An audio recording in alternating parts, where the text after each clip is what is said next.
Primeramente Hechos del 1 al 31 y después el comentario y después pues entramos en debate o en lo que Dios ponga en nuestro corazón. Amén. Vamos allá. Hechos 9, versículo 1. Saulo, respirando aún amenazas y muerte contra los discípulos del Señor, vino al sumo sacerdote y le pidió cartas para las sinagogas de Damasco, a fin de que si hallase algunos hombres o mujeres de este camino, los trajese presos a Jerusalén. Mas yendo por el camino aconteció que al llegar cerca de Damasco, repentinamente le rodeó un resplandor de luz del cielo. Y cayendo en tierra oyó una voz que decía: Saulo, Saulo, ¿por qué me persigues? Él dijo: ¿Quién eres, Señor? Y le dijo: Yo soy Jesús, a quien tú persigues. Dura cosa te es dar coces contra el aguijón. Él, temblando y temeroso, dijo: Señor, ¿qué quieres que yo haga? Y el Señor le dijo: Levántate y entra en la ciudad, y se te dirá lo que debes hacer. Y los hombres que iban con Saulo se pararon atónitos, oyendo a la verdad la voz, mas sin ver a nadie. Entonces Saulo se levantó de tierra y abriendo los ojos no veía a nadie. Así que, llevándole por la mano, le metieron en Damasco, donde estuvo 3 días sin ver y no comió ni bebió. Había entonces en Damasco un discípulo llamado Ananías, a quien el Señor dijo en visión: Ananías. Y él respondió: heme aquí, Señor. Y el Señor dijo: levántate y ve a la calle que se llama Derecha, y busca en casa de Judas uno llamado Saulo de Tarso, porque he aquí él ora. Y ha visto en visión a un varón llamado Ananías, que entra y le pone las manos encima para que recobre la vista. Entonces Ananías respondió: Señor, he oído de mucho acerca de este hombre, cuántos males ha hecho a tus santos en Jerusalén, y aún aquí tiene autoridad de los principales sacerdotes para prender a todos los que invocan tu nombre. El Señor le dijo: Ve, porque instrumento escogido me es este, para llevar mi nombre en presencia de los gentiles y de reyes y de los hijos de Israel, porque yo le mostraré cuánto le es necesario padecer por mi nombre. Y fue entonces Ananías y entró en la casa, y poniendo sobre él las manos dijo: Hermano Saulo, el Señor Jesús, que se apareció en el camino por donde venías, me ha enviado para que recibas la vista y seas lleno del Espíritu Santo. Y al momento le cayeron de los ojos como escamas, y recibió al instante la vista, y levantándose fue bautizado. Y habiendo tomado alimento, recobró fuerzas, y estuvo Saulo por algunos días con los discípulos que estaban en Damasco. Enseguida predicaba a Cristo en las sinagogas, diciendo: Este era el Hijo de Dios. Y todos los que le oían estaban atónitos y decían: ¿No es este el que asolaba en Jerusalén a los que invocaban este nombre, y a eso vino acá para llevarlos presos en los principales sacerdotes? Pero Saulo mucho más se esforzaba y confundía a los judíos que moraban en Damasco, demostrando que Jesús era el Cristo. Pasados muchos días, los judíos resolvieron en consejo matarle, pero sus acechanzas llegaron a conocimiento de Saulo, y ellos guardaban las puertas de día y de noche para matarle. Entonces los discípulos, tomándole de noche, le bajaron por el muro, descolgándole en una canasta. Cuando llegó a Jerusalén, trataba de juntarse con los discípulos, pero todos le tenían miedo, no creyendo que fuese discípulo. Entonces Bernabé, tomándole, lo trajo a los apóstoles y le contó cómo Saulo había visto en el camino al Señor, el cual le había hablado, y cómo en Damasco había hablado valiosamente en el nombre de Jesús. Y estaba con ellos en Jerusalén, y entraba y salía. Y hablaba denodadamente en el nombre del Señor, y disputaba con los griegos, pero estos procuraban matarle. Cuando supieron esto los hermanos, le llevaron hasta Cesarea y le enviaron a Tarso. Al 31.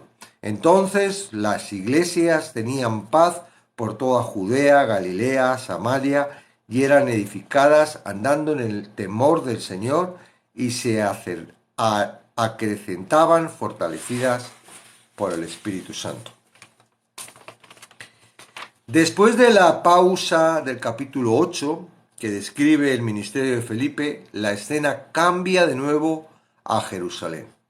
Saulo, observa Lucas, estaba respirando aún una amenaza de muerte contra los discípulos del Señor. Perseguir cristianos lo consumía. Esto se había vuelto la luz de su vida. El mismo aire que estaba respirando constaba de amenazas de muerte contra los discípulos del Señor. El vocablo discípulos se refiere a todos los creyentes, no solamente a los 12 apóstoles. Todo cristiano es un seguidor y aprendiz del Señor Jesucristo. Saulo quería que todos cayeran en sus manos. La asombrosa conversión de Saulo, mediante la cual puso su fe en el Salvador a quien había perseguido tan cruelmente, se desarrolla en 5 fases: contacto, convicción, conversión, consagración y comunión. Saulo se dirigía a toda prisa a Damasco cuando repentinamente se detuvo en seco. Le rodeó un resplandor de luz del cielo y él y sus compañeros cayeron al suelo. Que la salvación es iniciada por Dios en ninguna parte se declara más poderosamente que las palabras de Pablo a Tito. Porque nosotros también éramos en otro tiempo insensatos, rebeldes, extraviados, esclavos de concupiscencias y deleites diversos, viviendo en malicia y envidia, aborrecibles y aborreciéndonos unos a otros. Pero cuando se manifestó la bondad de Dios nuestro Salvador y su amor para con los hombres, nos salvó, no por obras de justicia que nosotros hubiéramos hecho, sino por su misericordia, por el lavamiento de la regeneración y por la renovación del Espíritu Santo. Esto está en Tito 3, del 3 al 5. Postrado en tierra, oyó una voz que le decía: Saulo, Saulo, ¿por qué me persigues? La repetición es enfática, como en otras partes de los escritos de Lucas. Esta repetición señala aquí un reproche a Saulo, destinado a producirle angustia en el alma, de modo que comprendiera cuán equivocado había estado y que la culpa lo abrumara. Él era alguien que había odiado a Jesucristo sin ninguna causa. Las palabras de nuestro Señor, ¿por qué me persigues?, reflejan el vínculo inseparable entre el mismo como cabeza del cuerpo y sus miembros. Ningún golpe propinado en la tierra deja de sentirse en el cielo por parte de nuestro compasivo sumo sacerdote. Al perseguir a los cristianos, Saulo infligía golpes directos sobre el Señor de ellos. Saulo, quien había sido tan violento, fue reciamente enfrentado con la enormidad de sus crímenes, no contra los cristianos, sino contra Cristo. Quienes van al infierno lo hacen definitivamente por rechazar al Salvador. Incluso quienes no persiguen creyentes, sino que simplemente viven separados de Jesucristo, son tan culpables de crímenes contra Dios como lo fue Saulo. La verdadera salvación debe incluir convicción de este pecado condenatorio, ya que es este mismo pecado y ningún otro lo que finalmente nos separa de Dios. La respuesta inmediata de Saulo: ¿quién eres, Señor?, constituía un reconocimiento de la deidad. Él sabía que se trataba de Dios. Todo el tiempo que este hombre obedecía su pasión de perseguir creyentes, el evangelio cristiano le llevaba la mente de manera negativa. No es difícil creer que él ya conocía la respuesta a esta pregunta cuando la hizo, sino por fe, entonces por temor. Su peor pesadilla imaginable habría sido descubrir que Jesús era el Mesías, que el cristianismo era auténtico, que el evangelio era la verdad de Dios y que estaban luchando contra Dios. Cuando Saulo oyó las palabras: yo soy Jesús, a quien tú persigues, la luz de la verdad le fue confinada en el alma y el evangelio se volvió positivo. La sinceridad de la conversión de Saulo se hizo evidente al instante. Pablo preguntó: ¿qué haré, Señor? La rendición de Saulo fue total, mientras que sometía humildemente la voluntad del Señor que había odiado. En oposición a la enseñanza de muchos hoy en día, Saulo no sabía nada de aceptar a Cristo como Salvador. La clara enseñanza de la Biblia es que Jesús es Señor, aparte de cualquier respuesta humana. La pregunta en cuanto a la salvación no es si Jesús es Señor, sino si estamos sometidos a su señorío. Saulo lo estuvo desde el momento de su conversión hasta el final de su vida. Mientras Saulo esperaba ciego en ayuno, cavilando profundamente en lo que había ocurrido, Dios estaba tratando con otro hombre, el discípulo llamado Ananías, que en ese entonces estaba en Damasco. Mientras esperaba por Ananías, Dios le obsequió a Saulo una visión en que Ananías entra y le pone las manos encima para que recobre la vista.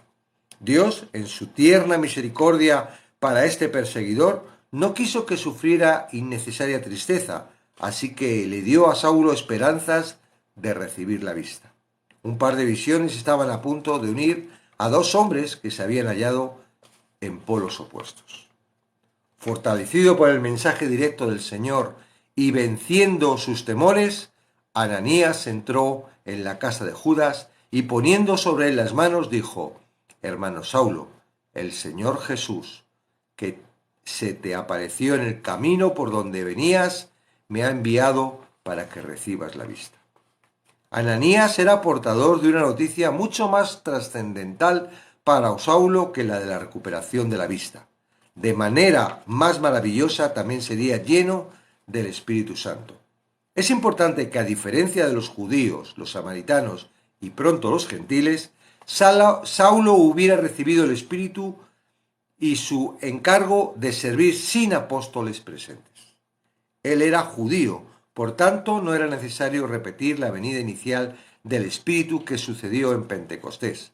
Además, era un apóstol en su propio derecho y no tuvo su autoridad de los otros, ni estaba sujeto a esa autoridad. Igual que ellos, él fue elegido personalmente por el Señor Jesucristo y recibió el Espíritu por encargo y poder directo de él. Después de algunos días de comunión con los santos, enseguida predicaba a Cristo en las sinagogas. A los cristianos conmocionados y sorprendidos por la conversión de Saulo se añadían los horrorizados judíos, quienes estaban esperando que él apresara a cristianos, no que predicara a Jesucristo en sus sinagogas. La frase de Lucas, pasados muchos días, se refiere a los 3 años que pasó en el reino nabateo de Arabia. Después regresó y comenzó a predicar en Damasco con más fuerza que nunca, exasperando por completo a los judíos, que resolvieron en consejo matarle. La ciudad estaba rodeada por un muro y la única salida era atravesar a través de las puertas. Sin embargo, los cristianos hallaron otra salida. Era evidente que uno de ellos tendría acceso a una casa sobre el muro de la ciudad. Por tanto, los discípulos, tomándole de noche, le bajaron por el muro, descolgándole en una canasta. Después de haber logrado escapar, Saulo llegó a Jerusalén, donde trataba de juntarse con los discípulos. Estos, con toda razón, le tenían miedo, no creyendo que fuese discípulo. Pero con Saulo entre ellos no había paz, y en ocasiones querían matarle, y con lo que decidieron mandarle a Tarso. Así fue como Saulo desapareció de la escena por algunos años. Sin embargo, durante ese periodo no estuvo ocioso. Entre este tiempo y cuando Bernabé lo encontró en Tarso y lo llevó a Antioquía, se hallaba haciendo agresivamente lo que el Señor le había llamado a hacer. Con el revoltoso Saulo fuera del escenario, tanto como perseguidor de la iglesia como el blanco principal de quienes odiaban a Cristo, la situación se calmó en Palestina. Luego, Lucas vuelve a resumir el progreso de la iglesia, declarando que entonces las iglesias tenían paz por toda Judea, Galilea y Samaria, y eran edificadas andando en el temor del Señor, y se acrecentaba, fortalecidas por el Espíritu Santo. Bueno, Saulo y su milagrosa conversión.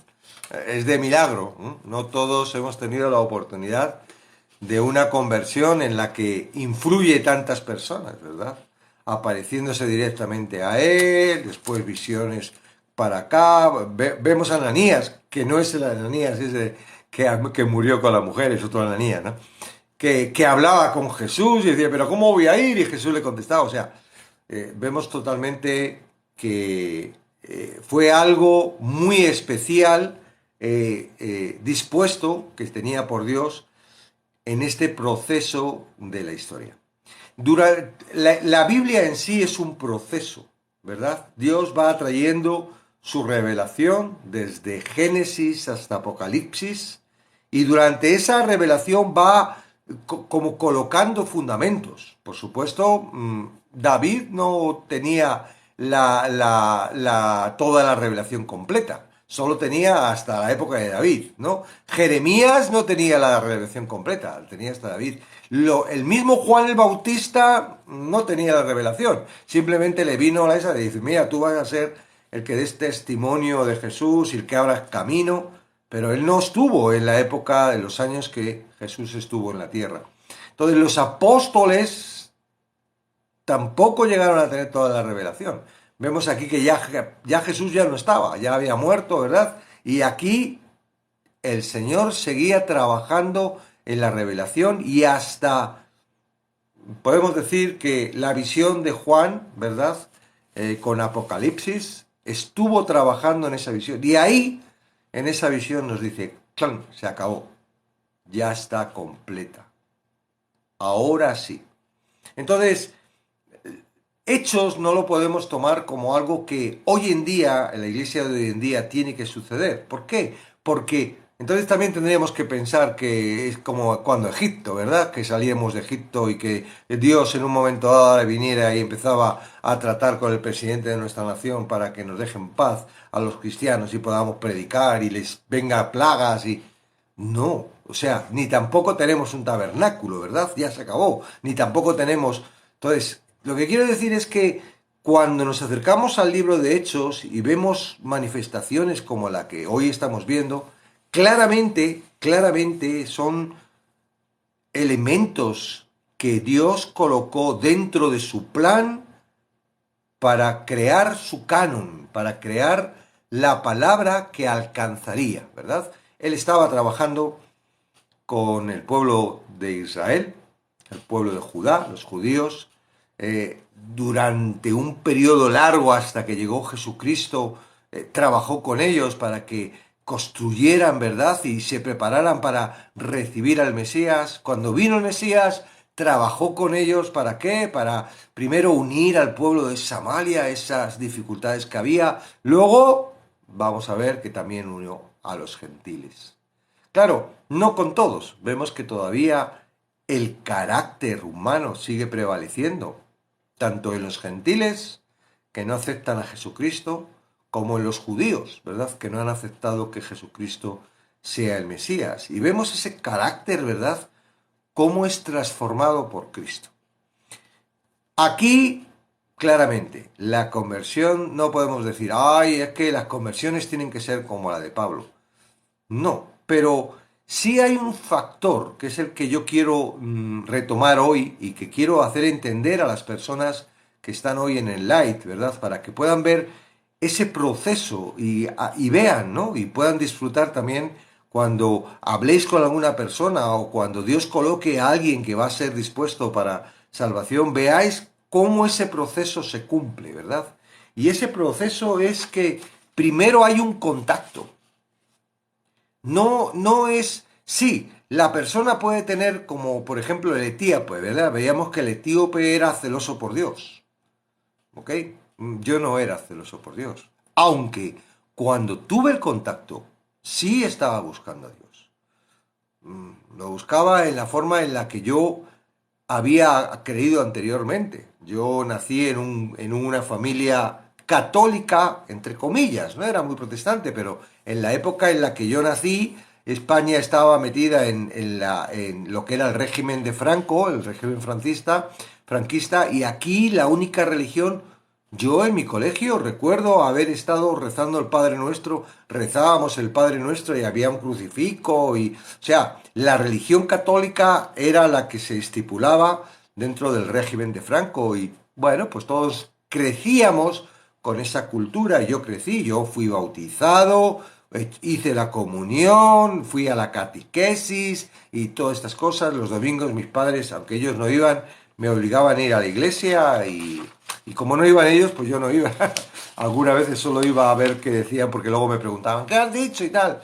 Me aburría muchísimo la iglesia, ¿no? Y bueno, pero yo había tenido ese conocimiento. Cuando yo crecí un poquito más y mi cabeza empezó a dar vueltas, dije, qué tontería esto de que Dios existe. Claro, yo mezclaba, ¿verdad?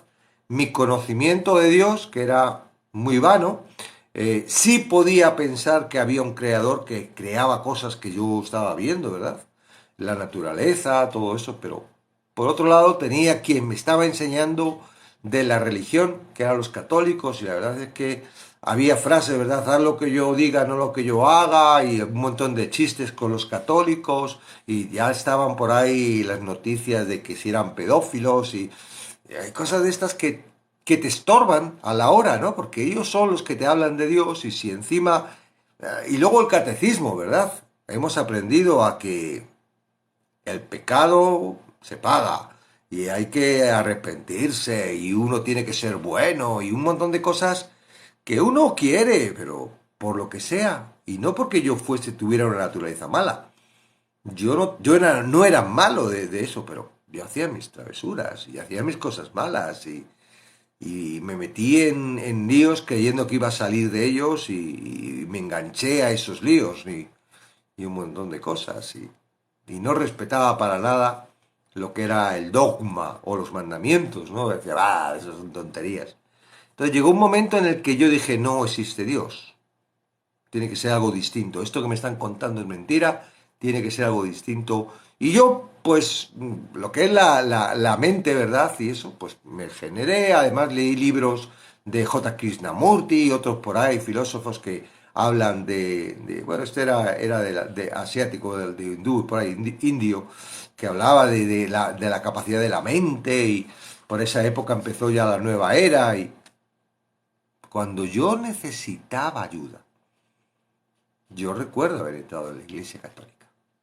Yo no conocía otra. Sí había oído hablar de los protestantes. Decía, uy, no creen en la Virgen. Qué gente. No tenía el conocimiento. En mi vida había leído la Biblia y ni nadie. Bueno, me había dicho una vez que, la última vez que me fui a confesar, siendo pequeñito, al cura le dije, oye, ¿es necesario que te diga todos mis pecados para que Dios me perdone? Y el cura me dijo, mira, léete la Biblia y luego vuelves. Como no me leí la Biblia, no volví. Y cuando la he leído, no he vuelto. O sé, que el cura ese tenía toda la... Chapó por ese cura.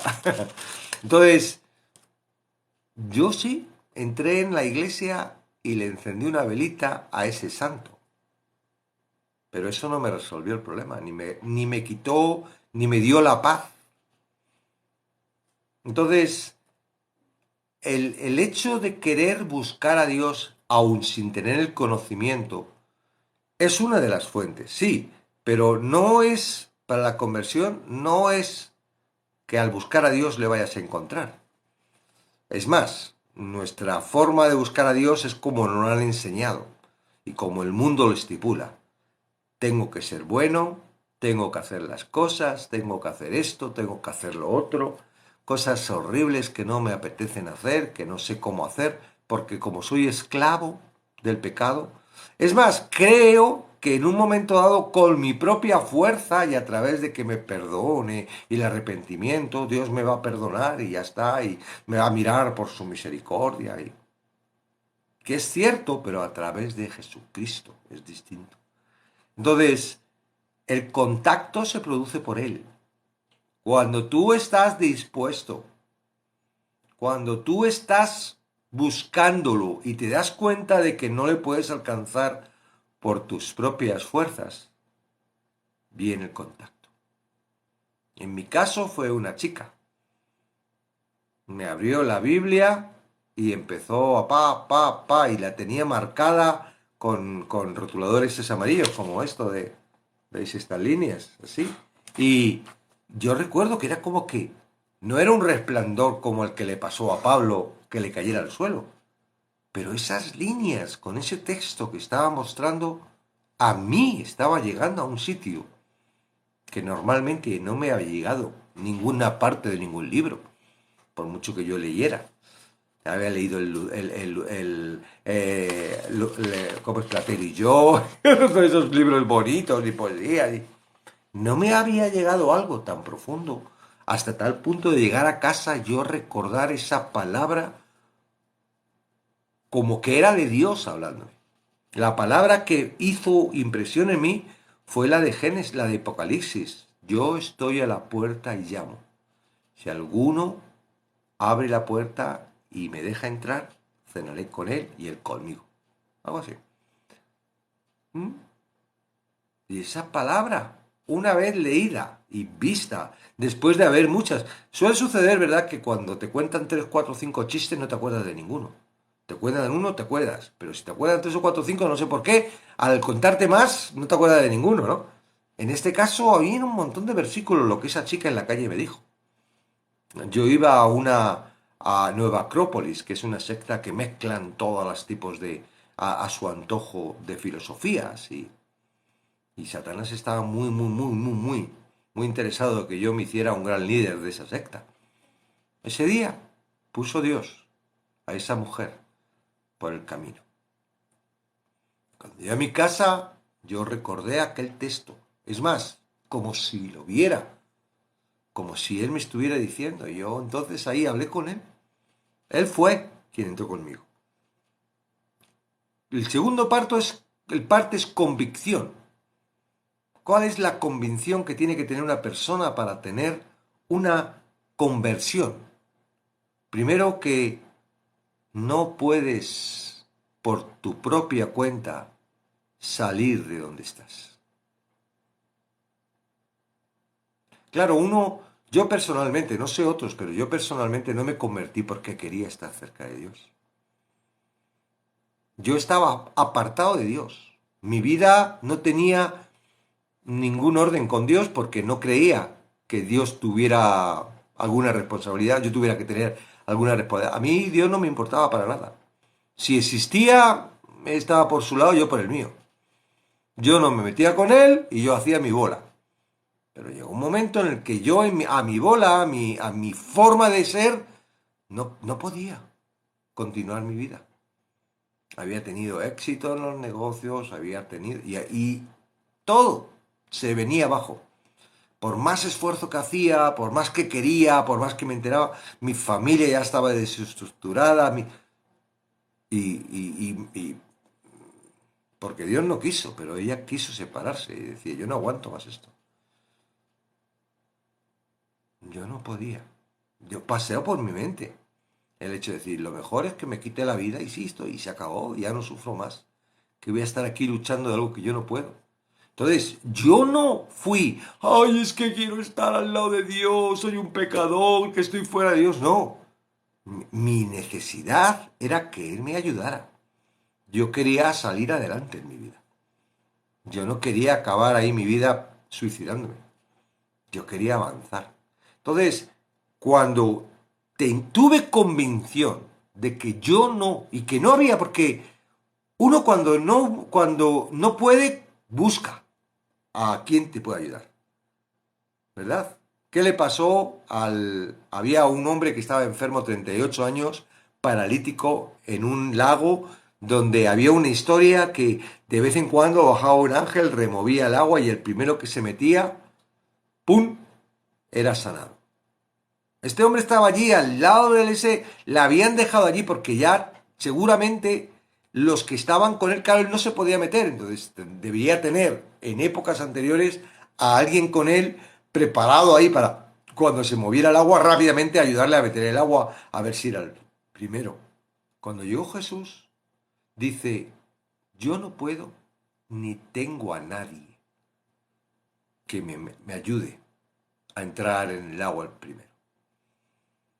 Es un proceso, ¿verdad? Todos creemos que tenemos amigos, todos creemos que tenemos familiares, todos creemos hasta que nos damos cuenta de que no tenemos a nadie. De que sin Dios estamos más solos, pero solos. Que todo es un espejismo, ¿verdad? Que todo lo que tiene que no sirve para nada. Que si tú no estás con Dios, si tú no vas con Dios, nadie va a sustituir. Nadie va a sustituir eso. Claro, pero no lo sabemos, ¿verdad? ¿Por qué? Porque nunca hemos estado con Él. Hemos nacido directamente, nacemos separados de Él. No sabemos qué es vivir una vida junto a Él. No tenemos ni idea. Entonces, la convicción, que es el segundo punto, es el punto de que yo no puedo solo. Esta es como el último cartucho, es como ya decir, mira, se acabó, ya. Eso es importante, eso es importante. ¿Qué le pasaba a Saulo? Saulo era un hombre temeroso de Dios. Lo hacía porque creía que Dios le estaba probando lo que hacía. Y de repente se encuentra con que lo que estaba haciendo era completamente en contra de Dios. Su propio celo, su propia religión, le estaba poniendo en contra de Dios. ¿Verdad? Claro, en contra de Jesús. Dice, hacer mal a alguien de Jesús es hacerle a Jesús. Somos un cuerpo, ¿verdad? Entonces Saulo se encuentra con que, ¿ahora qué? Toda mi construcción, todo lo que yo he hecho, todo lo que he avanzado, todo lo que he aprendido, todo lo que... está para nada. Ahora aquí Jesús me va a fulminar. En su mente, en una mente judía de ley, no había perdón para lo que estaba haciendo. Él tuvo que encontrar esta convicción de ruina total y decir, madre mía, qué meteruda de pata. ¿Verdad? ¿Cuántas veces has intentado en tus fuerzas resolver las cosas? Y aún conociendo a Cristo, porque, wow, ojalá todo fuese como Pablo, ¿verdad? Que hay un plan y todo tan ordenado y todo tan bien. No, en mi caso pasó lo mismo. Yo conocí a Cristo y caí en manos de mentiras, en manos de malas enseñanzas, en manos de, wow, ahora tienes que esforzarte, ahora tienes que no sé qué, y en vez de estar viviendo y disfrutando de una conversión, en vez de me pongo a trabajar y a luchar contra mi propio aguijón. Ya es como que, ¿de qué sirve Jesucristo? Nada más que para el encontrarme, pero ahora tengo que seguir esforzándome para agradarle. ¡Wow!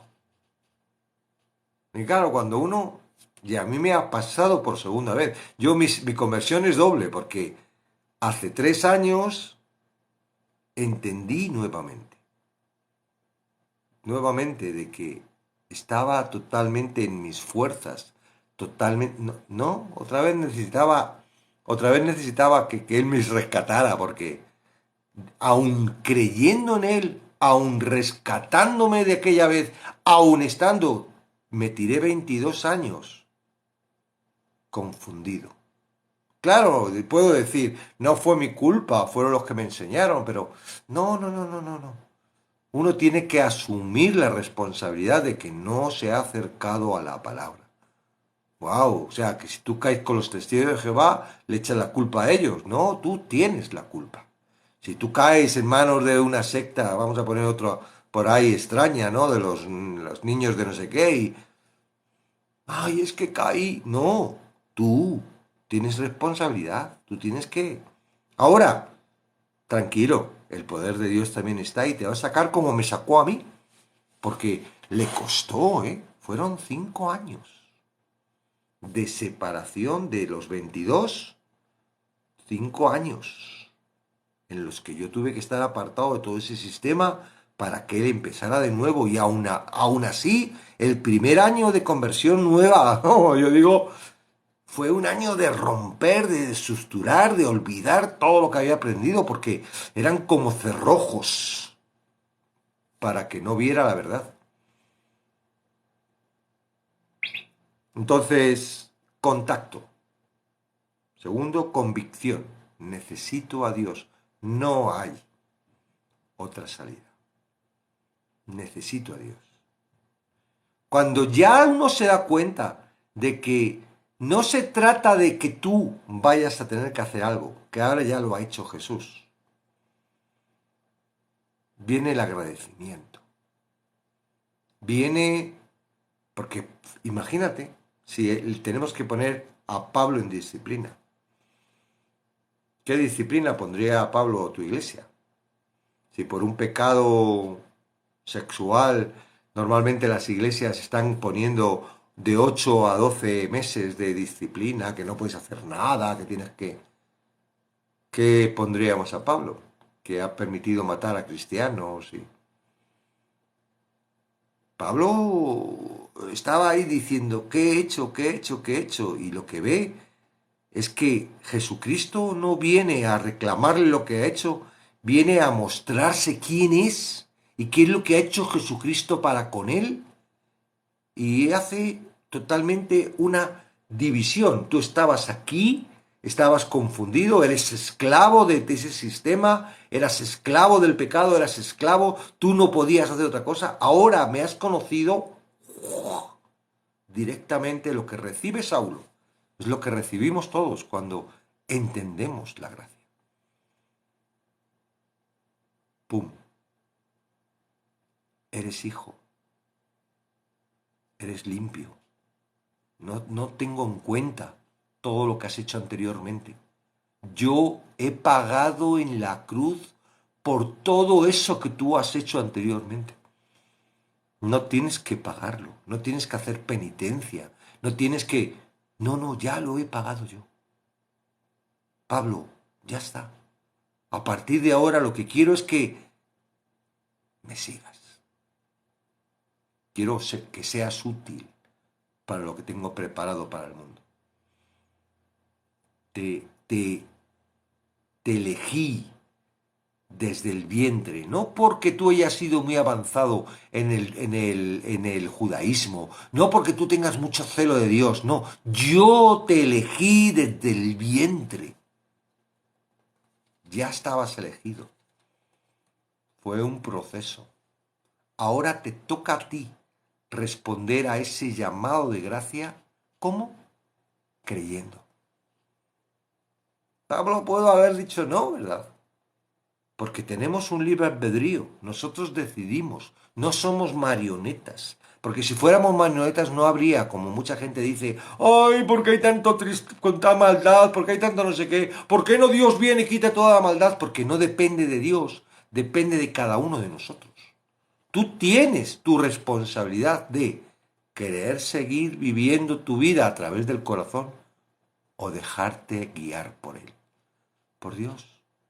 Pero no a través de que tú escuches y tú hagas, sino descansa porque va a ser Él el que te va a dirigir. Yo no sé si tú estás disfrutando del estudio de Hechos, pero para mí me parece porque vuelvo como cuando estudiábamos en Hebreos el capítulo 11 de los héroes de la fe. Yo no veía ningún héroe. Yo veía a Dios manifestándose en las personas y haciendo que las personas hicieran cosas que ni ellos eran conscientes. O sea, los héroes de la fe no, era Dios elaborando su trabajo en las personas y las personas dejándose llevar por Dios. No hay héroes, simplemente hay personas que creen en Dios y quieren ser transformadas por Él. Hablábamos ayer, ¿no? Después de el viernes que estuvimos con los carismáticos y Eduardo, un nuevo amigo que nos hemos sacado, muy interesante, hablaba de la santificación en el momento, cuando la conversión, pero luego había una santificación progresiva. Y hablábamos ayer, ¿no? Que veíamos en Juan que Lo que hace el Espíritu Santo es mostrarnos la verdad, perdón, pero no nos muestra la verdad así, ¡pah!, toda la verdad. No, nos va quitando mentiras, mostrándonos la verdad, y esa verdad cada vez nos va haciendo libre. El proceso que el Espíritu Santo hace en nuestra vida es que cada vez nos hace más libre de todas esas mentiras que nos carga el mundo, todas esas mentiras que llevamos en nuestro corazón desde pequeñitos, todas esas mentiras que hemos escuchado a través de los medios de comunicación y los... Todo eso, el Espíritu Santo va a un proceso, pum, pum, pum, pum, pum, trabajando en nosotros. ¿Para qué? Para que cada vez nosotros seamos más capaces de creer, para que cada vez nosotros seamos más capaces de descansar, para que cada vez nosotros seamos más capaces de ser utilizados por Él. No por Satanás y todas esas mentes y toda la influencia del mundo y todo lo que el mundo quiere, ¡pam!, que nos viene y nos mete la influencia y nos salta y nos pone frenéticos y nos pone a hacer cosas que sabemos que no debemos hacer. La convicción nos lleva a la conversión. La conversión es una clara, es por fe. Tú crees, es por fe. La propia fe es el Espíritu Santo que te está dando testimonio, primero de lo que eres, pecador, no puedes, no puedes alcanzar a Dios por tu fuerza. Segundo, de justicia, es Jesucristo, es Jesucristo, es Jesucristo quien ha pagado. Es Jesucristo por el que tú puedes ser justo. Es Jesucristo, no se trata de ti. Y eso te llena de gracia, ¿verdad? Y tercero, de juicio, dice. Te convence de juicio. ¿De qué juicio? De que ya está juzgado el mal. Y el mal tiene un nombre, príncipe de este mundo, Satanás. Y todo el gobierno de ese Satanás, de esas tinieblas, ¿verdad? Ya está juzgado, ya ha venido el juicio, pero no tiene nada que ver contigo. ¿Por qué? Porque el juicio que tú tenías que pagar se pagó en Cristo. Ahora lo único que te toca es disfrutar. Disfruta. Disfruta. Pero pasa, ¿verdad?, que todavía en el proceso en el que estamos, ¡zum!, Satanás viene a estorbarnos, viene a molestarnos, viene a levantar muertos a nosotros, viene a, ¿verdad?, y nos pone a personas que queremos para que nos hagan daño y tropiezo. Y todo esto, claro que sí. Ahora la conversión trae algo fabuloso. Y lo que trae la conversión, cuando tú crees que el Espíritu, que Jesús el sacrificio de Jesús, la justicia en Jesús, te hace justo. Sí, justo. No que tú tengas que vivir de una forma justa. No, te hace justo. Eres declarado justo. Ya eres justo. Y además declarado de algo que tú ya no puedes romper porque no depende de ti, porque tú no has hecho nada, lo ha hecho Cristo. Te ha limpiado, ya no eres sucio, ya no tienes que sentirte, ¡ay, qué mal, qué sucio, qué! No, y si tenemos suciedad temporal, no llega a entrar en nuestro cuerpo, en serio, porque somos justos, limpios. Lo que hace Jesucristo es instantáneo para siempre. Claro, el estorbo viene, aunque yo cometo errores y otra vez me siento sucio, otra vez me siento separado de Dios, otra vez... Eso es una mentira que tú tienes que romper en tu cabeza, porque esa mentira te aleja de Dios. Y tú no te puedes acercar a Dios por tu propia... ¿Qué otra vez vas a tener, como dice Hebreos, crucificar a Cristo para volver a convertirte, para otra vez volver a sentir la limpieza y otra vez volverte a acercar a Dios? Eso es una mentira, no lo pone en el Evangelio en ningún sitio. Eso es una estructura que Satanás ha puesto en nuestra mente de lógica para que la Iglesia... Y de verdad, la gente que cree esto son ciegos, que quieren ver, pero no pueden ver porque están ciegos. Cuando la luz viene, cuando uno se da cuenta de que eso no es así, que eso es una mentira, y que das cuenta de que toda la Biblia, desde Génesis hasta Apocalipsis, Y sobre todo en el Nuevo Testamento, que está muy clarito, lo dice claramente: tú eres limpio por la sangre de Jesucristo. Tú no eres limpio porque tú te levantes todas las mañanas a orar. Tú no eres limpio porque te leas la Biblia cada 3 años. Tú no eres limpio porque... No, porque, ay, me esfuerzo mucho para no decir mentiras. No, tú eres limpio por la sangre de Jesucristo, derramada una vez para siempre.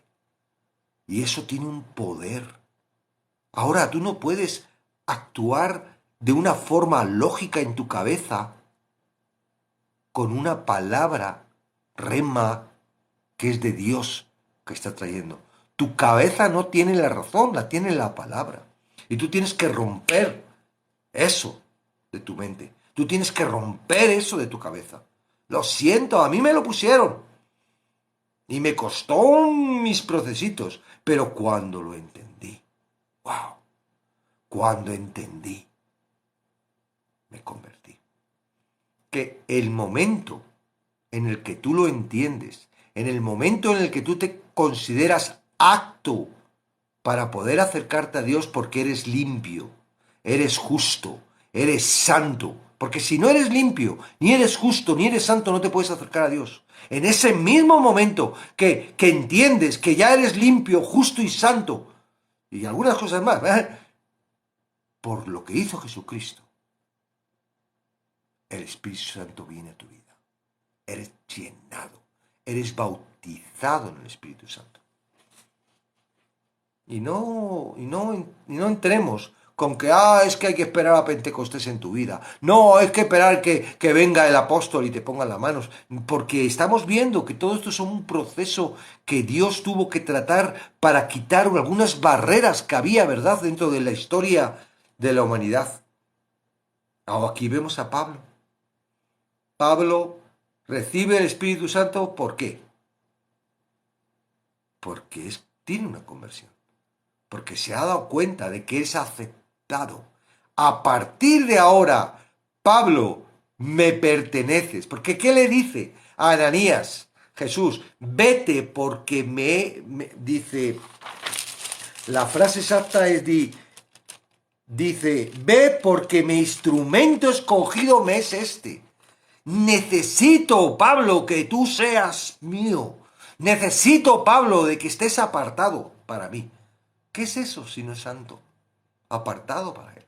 Cuando recibe la vista, ¿verdad? Porque viene Saulo, Ananías, ora por él y recibe la vista. En ese mismo momento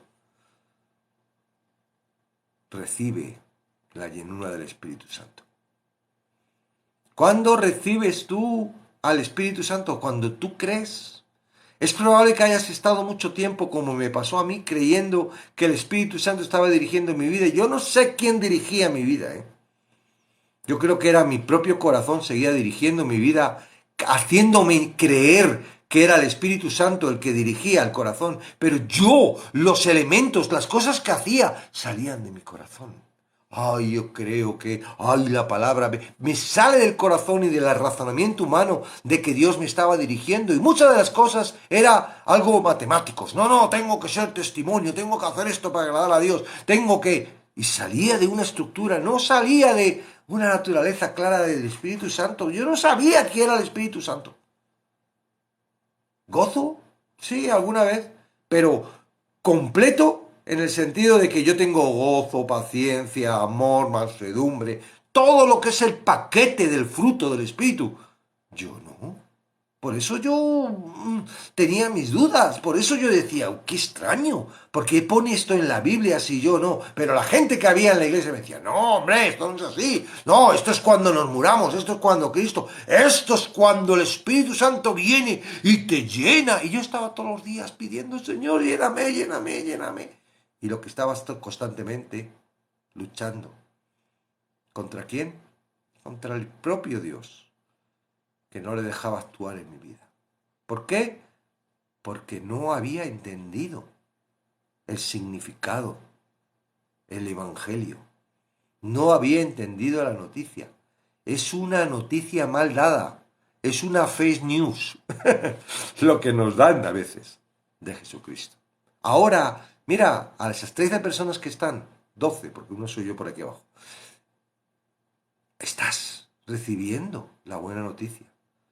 La buena noticia es que Jesucristo ha muerto para limpiarte. ¡Ay! ¿Qué pasa si cometo un error? Bueno, pues es que tú eres como las telas esas que cuando cae el agua o cae la mancha resbala. Porque tú tienes al Espíritu Santo. Porque tú ya no eres tú. Ahora es Jesucristo en ti. Ahora ya le perteneces a Jesucristo, mira, y Jesucristo sabe perfectamente quién eres, y sabe qué torpes somos, y sabe cuál es nuestra naturaleza, y sabe cuáles son nuestras debilidades, y sabe ya, pero Él nos ha aceptado como somos, Él no pone ninguna condición, Él no dice, mira, para venir a mí tienes que ser, no, dice, ven, yo te acepto como eres. ¿Cuántas veces has estado luchando, verdad? Porque, ay, es que soy muy tímido y no quiero ser tímido, pero es que no puedo ser tímido y es que quiero ser... Y has estado luchando contra toda esa naturaleza. Ay, es que tengo eso, es que no me gustan las narices, no me gusta la oreja, no me gusta cómo soy, no me gusta mi carácter. Jesús te acepta como eres. Jesús ha muerto por ti sin decir, ay, bueno, voy a morir por los guapos o por los feos. No. Él dice, yo sé, te conozco. Mira, conozco tu corazón y tu mente más que te conoces tú. David decía, ay, mira mi corazón y dale vueltas a ver qué hay que te... Claro, no tenemos ni idea. Pero Él nos conoce, nos acepta. Es como cuando, ¿verdad? Una pareja tiene un niño que es síndrome de Down. ¡Ay! ¡Es síndrome de Down, no lo quiero! Eso, no, le aman. Es suyo. No tiene todas las capacidades. No, no importa. Bueno, pero es muy simpático, es muy agradable, es muy cariñoso. Y son a lo mejor mucho más le amas y tienes mucho más afecto que a los que son, ¿verdad? Que no son síndrome de Down. A veces yo he pensado, digo, es que los del síndrome de Down son los más normales, porque los demás salen, esos salen ya directos para el cielo. No sé, pero ¿los rechaza el matrimonio? No, tu papá no te rechaza. Tú eres para él como la niña de sus ojos, dice la canción. Ay, sí, claro, tú no puedes cambiar. Deja que él te haga, deja que él te cambie. Consagración es el siguiente punto que vemos aquí. La consagración no es que yo voy a tener que obedecerle y ahora ya no voy a... No, deja de luchar, deja de luchar. Consagración es que tú estás totalmente... Claro, ¿sabes lo que pasa? Hay una lucha. El mundo está luchando porque tú no seas de él. Y eso es lo que tú sientes que tira. Y eso es lo que tú sientes que tu corazón, porque tu corazón todavía pertenece al mundo. Yo no sé cuándo le conviertes, si es que hay que matarlo del todo y no lo hagas tú, que deje que lo haga Jesús, pero yo lo sé por mí, yo sé mi corazón cómo tira y mis pensamientos. Y a veces digo, pero bueno, esos pensamientos, José Luis, ¿cómo? Y me viene el pensamiento y dice, ahora ponte a hacer un live con esos pensamientos. Y digo, ¿de dónde salen? ¿De dónde salen esos pensamientos? Esto no es mío. Eso me lo pone Satanás, pero parece mío. Y si no tienes cuidado, esos pensamientos te llevan a sitios muy incómodos. ¿Verdad? Entonces el mundo tira y tira y quiere sacarte de un lugar que no te puede sacar. Pero sin embargo tú estás luchando todavía. No. Entonces, consagración es darte cuenta de que tú ya eres de Dios, para Dios y lo que Dios quiera. Claro, el mundo nos entretiene. Y todo lo que el mundo te entretiene te trae sufrimiento. Y Dios permite ese sufrimiento para que te des cuenta de que estás perdiendo el tiempo en el mundo, que hay cosas mucho más fantásticas que hacer en el reino. Un segundito, dime. Sí, ahora 7:30. ¿Cómo? 7:30. ¿A las 7:30? Sí, por favor.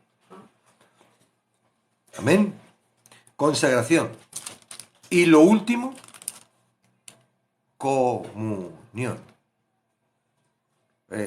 Dios no te saca de la esclavitud del pecado para que seas independiente. Es más, eso es lo que Satanás quiere. Que tú, en un principio, él trabaja, ay, tú ya con Dios es suficiente, no necesitas la estructura de la iglesia, no necesitas a los hermanos, no necesitas, tú y Dios, eso es el corazón que quiere trabajar contigo para que tú no te acerques a la iglesia. Y por un tiempo tú te encuentras muy bien solo, pero él va a trabajar muy sutilmente para meterte y las ideas y las cosas, para llevarte a un lugar todavía más incómodo. Dios no convirtió a Saulo para que, ala, ya no vas a perseguir más cristianos, ya está, quédate en casa. No, él le convierte para meterle en la iglesia. Y fijaros que la propia iglesia se dice, wow, pero este hombre si venía a matarnos, ¿verdad? Si este hombre permitió y arrestó a tantos y... La propia iglesia, pero le convierte, nos convierte para formar parte. Él está estructurando como Frankenstein un cuerpo, ¿no? Y saca una mano y coloca la mano en el cuerpo. Y saca la oreja y la coloca. Tú eres algo, eres parte del cuerpo y tú no puedes ser un elemento apartado porque un elemento apartado no es cuerpo. Un elemento apartado es un... No tienes. Ni la comunión, no puede trabajar Dios contigo a través de la comunión, no puedes desarrollar el amor que Dios está dando en ti. ¿En quién lo desarrollas? En tus hijos, sí, en tu familia, pero es que amar al que te ama es muy fácil. Es más difícil amar al que te está despreciando o al que te está... Y en la iglesia pasa eso. En la iglesia no todos están convertidos. En la iglesia no todos son salvos. La iglesia es el sitio para trabajar y para minar, ¿verdad? Y no te estoy hablando de la iglesia de Cristo, que ahí están todos salvos, te estoy hablando de tu iglesia. La iglesia que llamamos nosotros iglesia, la congregación o la asociación, esa que se genera y que se pone de acuerdo para trabajar conjuntamente. Y que todos tenemos nuestra congregación y que sirve. Yo este fin de semana he sido pum, pum, pum por mi pastor. No porque él me llamara, sino porque a veces me siento incómodo en lo que me han mandado, en lo que quiero y pongo mis quejas y él tiene que hablar y me tiene que decir y tiene que mostrar qué es lo que somos. Es que hay mucha presión. Y dices que es la presión la que nos ayuda a estar juntos, la que nos ayuda a ser cuerpo, la que nos ayuda a ver las maravillas de Dios. Entonces, la comunión es necesaria. No pienses porque has creído en Dios, ya está todo arreglado, ¿no? Ahora, si no tienes una iglesia, si no tienes una congregación, si no tienes un grupo que te estás desarrollando, si tienes unas personas en las que puedas confiar y que puedas contarles tus problemas o que puedas escuchar los problemas de ellos y que en un momento dado necesitas un grupo. Y no vale con venir aquí y escuchar. Tienes que participar. Yo sé, a veces, por ejemplo, hay muchas actividades por Zoom y nosotros mismos estamos haciendo los talleres por Zoom y en parte eso es parte de iglesia, pero no del todo, no del todo, porque no se puede desarrollar, lo que Dios da no se puede desarrollar a través de una conferencia, a través de unos talleres, no. Eso se desarrolla en la práctica y tú tienes que... y no te tiene que decir, claro, me tengo que buscar una iglesia. No, tú puedes empezar tu propia grupo, ¿verdad? Y decir, oye, voy a buscar 2, 3 personas que nos reunamos y empecemos a orar y empecemos a alabar a Dios y empecemos a leer la Biblia y yo no sé qué Dios puede hacer con eso, ¿no? Y vamos a buscar a alguien que nos dirija y que nos diga cómo podemos seguir y... ¿Cuánto es una iglesia? Porque está la iglesia conjunta, ¿verdad? La que todos los creyentes, pero luego una iglesia, cuando 2 o más, yo estoy en medio. ¿Ves que dice 2? No dice 1. Ya dos es un número para decir, ya no soy yo solo.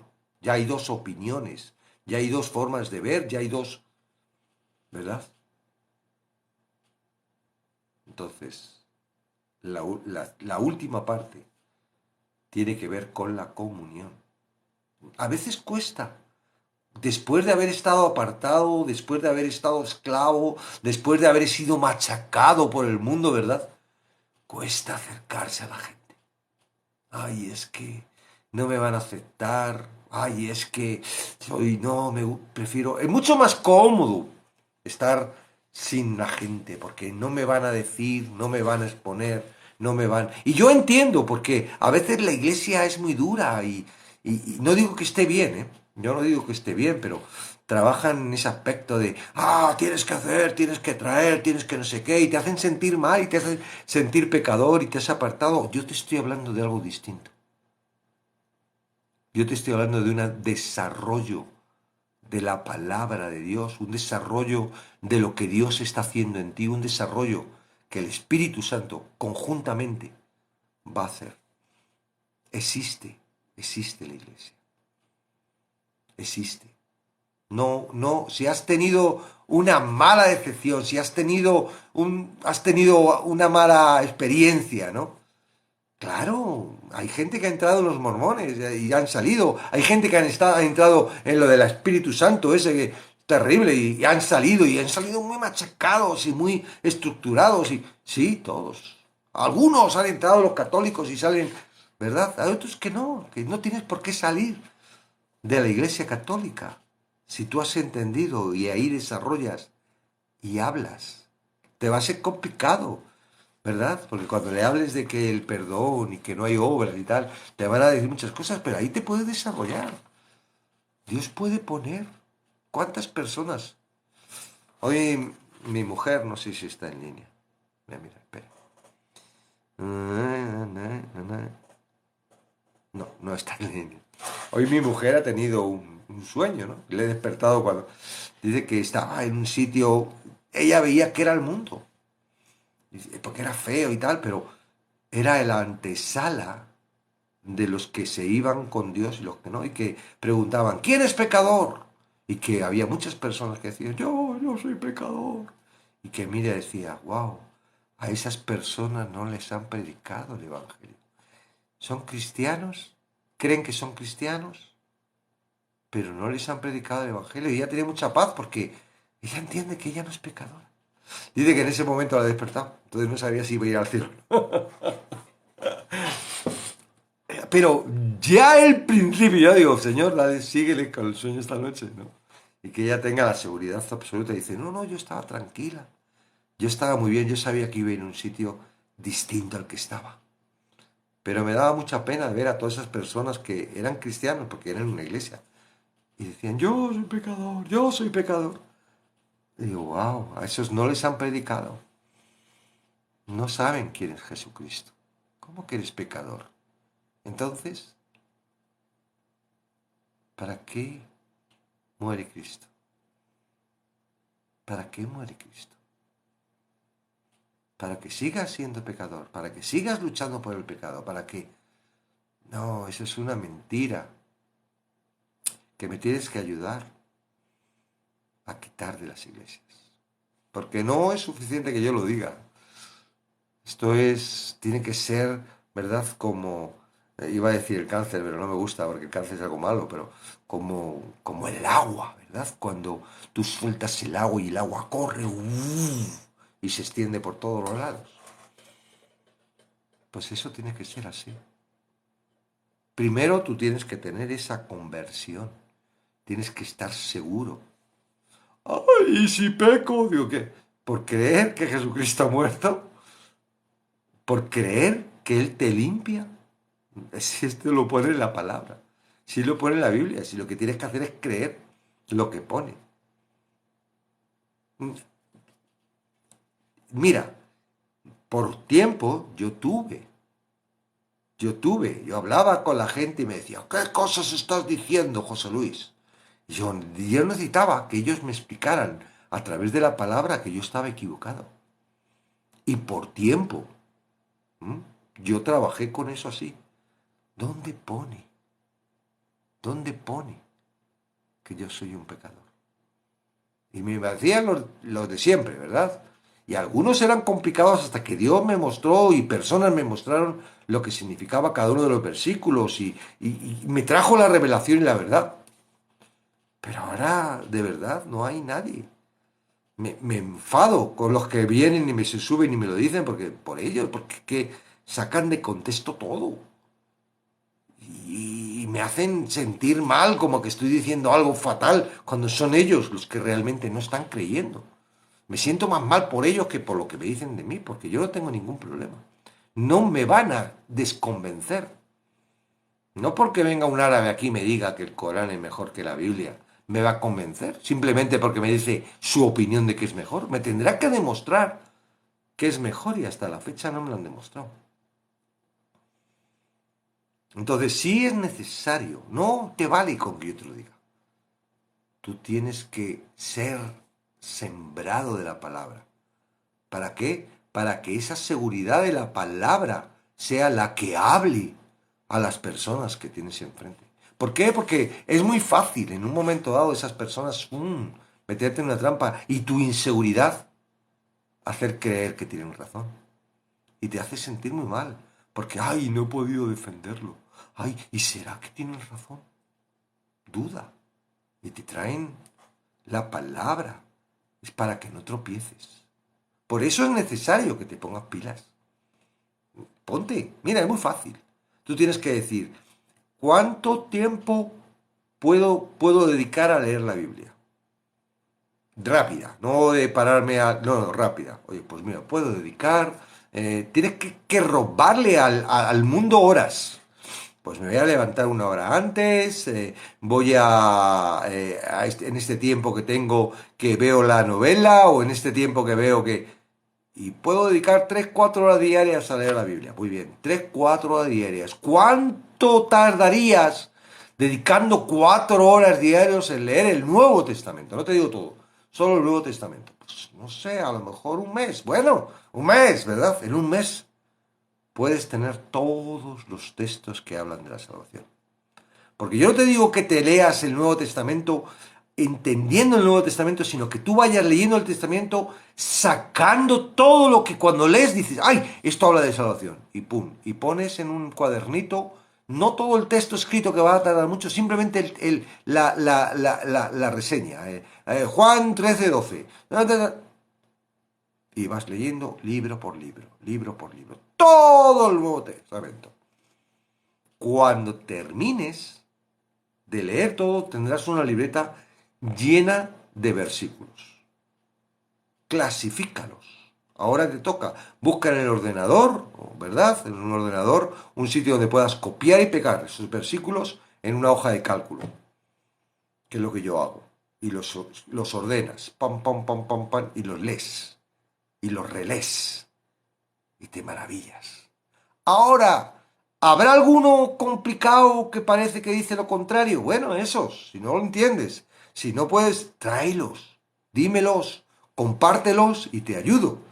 En ese sentido, para que tú puedas entender esos. Pero vas a ver que son 1, 2, 3, 4 contra 300. Y vas a decir, wow, es cierto. En la Biblia no dice nada de... Entonces, cuando alguien venga y te diga, anda, qué tontería estás diciendo, tú tiras de tabla, ¡pah! Dice, mira, tío, dime qué versículo, dime dónde lo pone, dime cuál versículo estás utilizando mal, dímelo.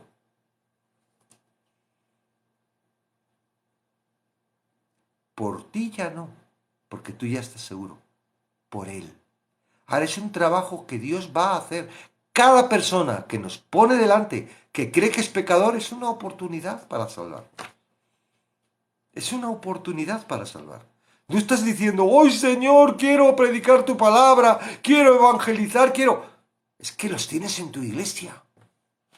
Es que los tienes en tu casa. Es que los tienes por todos los lados. Porque ya no es, mira, es más fácil una persona que no cree, que una que cree. Que una que cree le tienes que estar dándole vueltas y quitarle todas esas. El que no cree le dices cómo es y listo. Y dice, uy, así de fácil. Vas a ver que ahora ya el evangelio no es como antes, ¿verdad? Que tú estabas diciendo, a ver cómo le convenzco para que diga que sí. Y luego vamos a ver cómo trabajamos con él para meterle todo el paquete de lo que tiene que hacer. Que no hay que hacer nada. Es que no hay que hacer nada. Que la salvación es por obras. No, es gratis. Es por gracia. Es que lo que tenemos que hacer es que las personas entiendan para que reciban el amor de Dios. Y una vez que reciben el amor de Dios, ¿qué van a hacer ellos? Sino expresar ese amor al resto de la gente.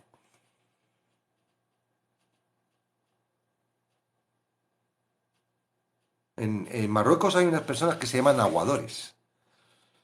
Hay poca agua en Marruecos, no es como en otros países que hay fuentes por todos lados. En Marruecos hay poca agua. Y son los hombres que llevan una piel de cabra y tal, hecha para hacer agua. Y van por ahí y van dándole agua a los niños y a la gente.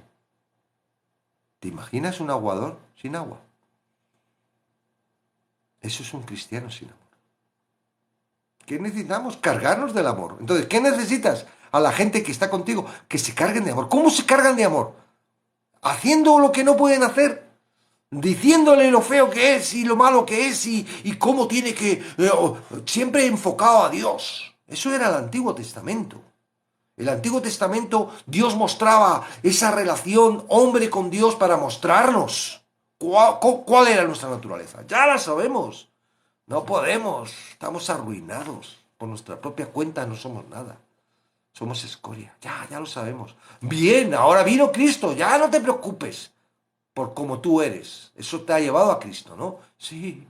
Vale, pues ahora es Cristo quien va a llenarte. Y yo quiero que tú lo que vayas recibiendo de mí seas un canal para entregarlo.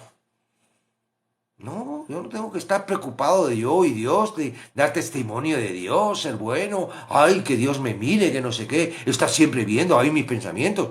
No, lo que yo tengo que hacer es cargarme de su amor. ¿Cómo me puedo cargar de su amor si estoy constantemente esforzándome? Ay, voy a leer la Biblia, porque el pastor me ha dicho que si leo la Biblia, el Espíritu Santo va a venir en mí. Ay, voy a ser obediente. Ay, voy a... No, voy a ver cómo me ama Dios.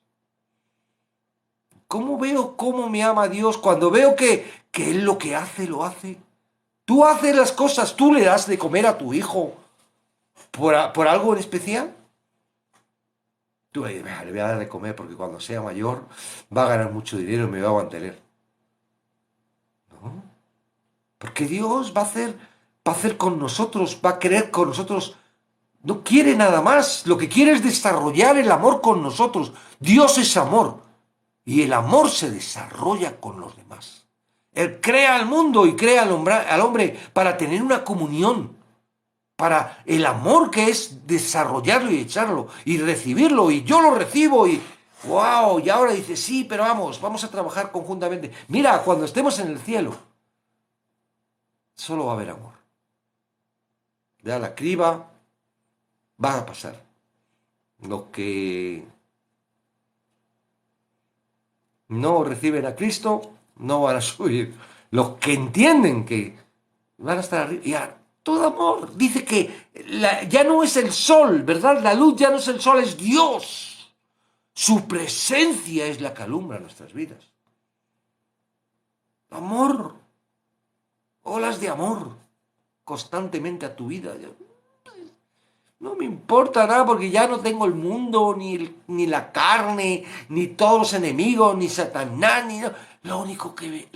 Bueno, pues ahora lo que tú tienes que hacer es traer el cielo a la tierra. Y mira, esto es lo que va a ser el cielo. El cielo es amor, pues vamos a traer. El reino de los cielos se ha acercado. El amor de Dios se ha acercado. Busca el amor. No busques las obras, no busques el... Busca el amor. Busca el amor. ¿Cómo lo recibe la samaritana? Ay, nadie me ve, no quiero saber nada de nadie. Tanto desprecio, tantos hombres que me han dejado. Porque no era ella la mala, ¿eh? En aquella época las mujeres no dejaban a los hombres.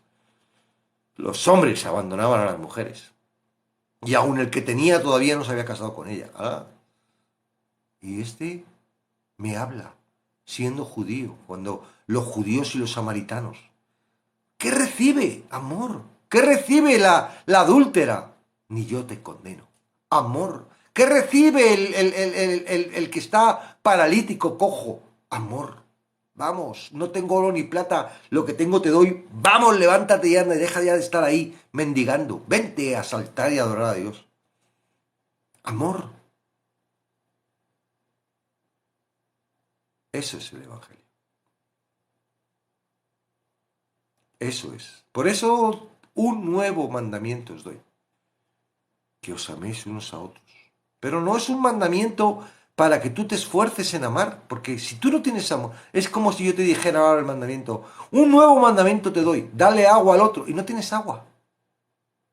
¿Cómo vas a darle? Por mucho que te esfuerces, si no tienes agua, tendrás que buscarla, ¿no? ¿Dónde vas a encontrar el amor?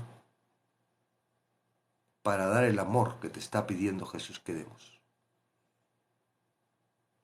En su palabra. Tienes que recibir el amor en su palabra. Tú tienes que ver el amor de Dios. Y vas a ver que en su palabra Él no pone ninguna condición. Él te acepta. Él fue a la cruz sin pedirte permiso. Sin nada. ¿Tú eres peor que Pablo? ¿Verdad que no? Pablo era chungo, ¿eh?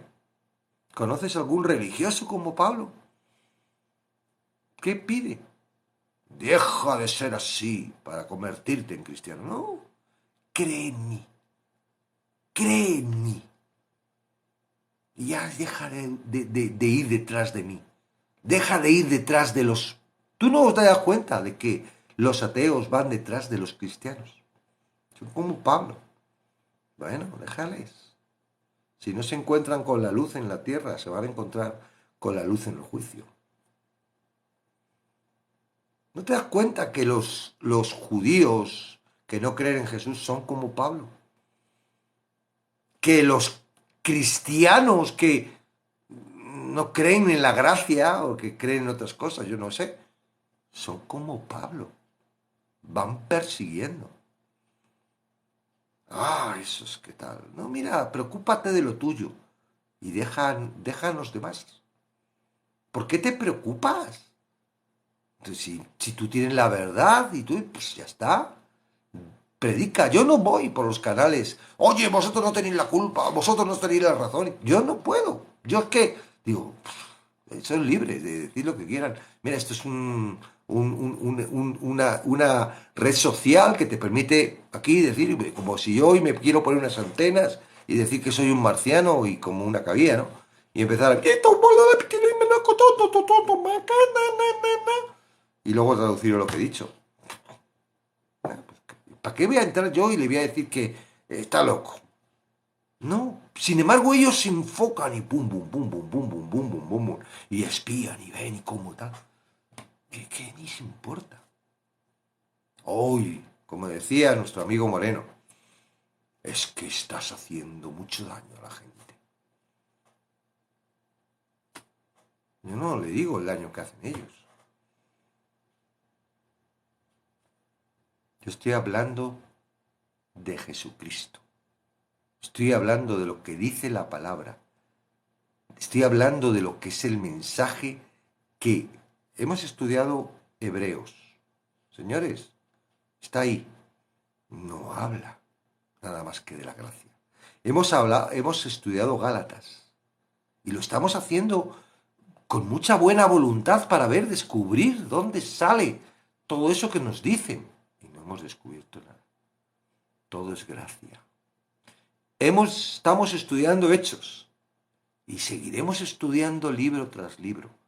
Y lo único que vamos a encontrar en esos libros es la misericordia, el amor y la gracia de Dios. ¿Para qué? Para llenar nuestros corazones, para que cada día ese amor nos transforme y que en un momento dado pues no seamos tan ásperos, ¿verdad? No seamos tan vulnerables que rápidamente nos ofendamos. Todo eso lo tiene que transformar porque no tengo que ser yo, es Dios el que va a hacerlo. Y Dios es así. Dios no está en contra de los ateos ni en contra de los que dicen nada. No estaba en contra de Pablo. Simplemente quiere encontrarse con ellos. ¿Para qué? Para que se conviertan en canales de amor. Él no quiere que ninguno se pierda. Él es amor. Y no puede haber ni sombra de maldad en él.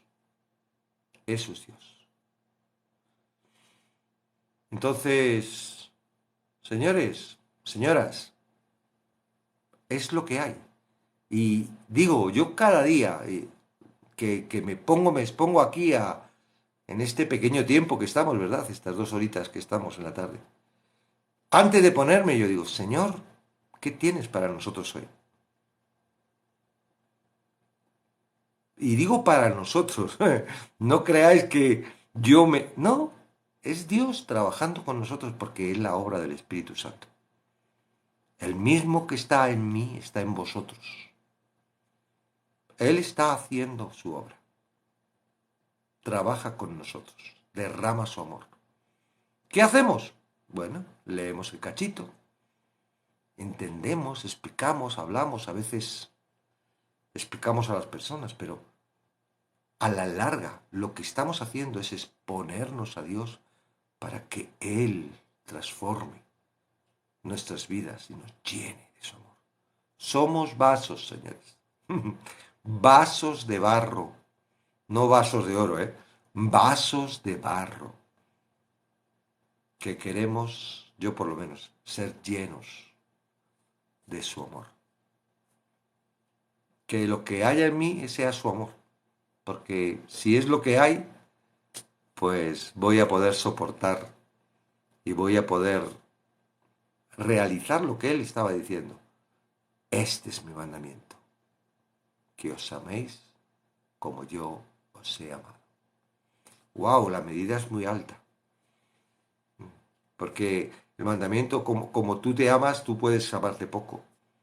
Pero como Él nos ha amado, la medida sube hasta un punto en el que casi inaccesible. Pero es emocionante. ¿Por qué? Porque no lo haces tú, lo va a hacer Él. Lo va a hacer Él. Y ya estudiaremos, ¿no? La parte donde habla del amor, el amor es sufrido, el amor... ¡Wow! Eso que nos gusta tanto leer y tal, y que a veces añoramos, ¿verdad? Tener ese sentimiento, ese es el fruto. Ese es el fruto del Espíritu. Amén.